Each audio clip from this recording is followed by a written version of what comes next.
What was it like to step into Paul's shoes and continue his work on the mental health legislation?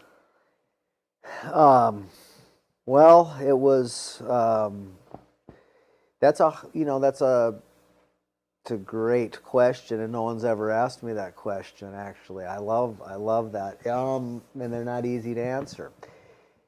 Here's how it happened, and then I'll answer. It's a little longer. I got involved with the mental health parity fight because I got a call from a woman who said there's going to be a bill passed, and they're calling it mental health parity, and they're going to call it the Paul Wellstone bill, and that the bill was only a bill in name, but that the substance and or the bill itself didn't really speak to what my dad fought for. But they were going to call it the bill, and I said that just can't happen. I'm not going to let folks get away with saying here we did it, but it's not a good bill. So I got involved because I was angry, and I wasn't going to let that happen. It just wouldn't have been something that my dad would have allowed. So I helped pass the bill and now help work on the other pieces, which are still important. We don't have a final, the rules and regulations aren't in place, so there's no enforcement. So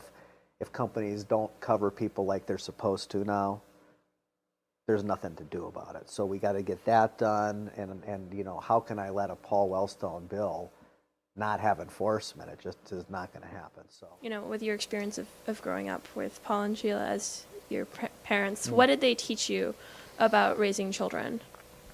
Well, to lead by example. That was probably the biggest thing. Here's another story I can tell you.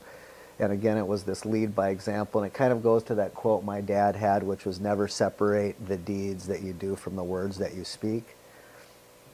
And both my folks in this case, I don't know how old I was, but I was pretty young, elementary school, Halloween coming up, and I decided I wanted to be what I called and my friends called a bum. So I went and bought this plastic cigar, and I don't really know. I can tell you this, I didn't really know what I was doing.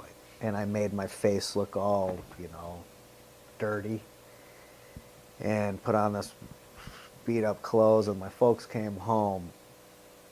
And let's just leave it at this. I ended up going out that night as a ghost. I took a sheet, cut 2 real holes with the eyes, because my dad, for a long time after this, for one thing, the word bum was never uttered again.